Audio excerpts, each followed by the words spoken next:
মানসিকতা। এই দৌড়াদৌড়িটা আল্লাহর এত ভালো লাগলো, আল্লাহ কয় কিয়ামত পর্যন্ত আমি এই দৌড়াদৌড়ি শুধু দেখেই যাব, দেখেই যাব। আমার দেখতে খুব ভালো লেগেছে।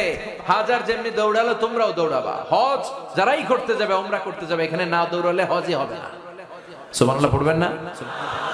দেখেন উনার পা যে জায়গায় লাগলো ওইটা হয়ে গেল মাসআ। মাসআ মানে মাকানু সাই, যেখানে সাই করা হয়। এবার আসেন ওনাদের আদরের সন্তান সাইয়েদনা ইসমাঈল।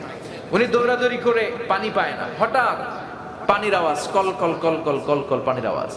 দৌড়ে এসে দেখলেন সাইয়েদনা ইসমাঈল আলাইহিস সালামের পায়ের ধাক্কায়, যেখানে উনি লাথি মারছিলেন, ওই পায়ের ধাক্কায় জমিন থেকে কল কল করে মিষ্টি পানি বেরোতে শুরু করেছে।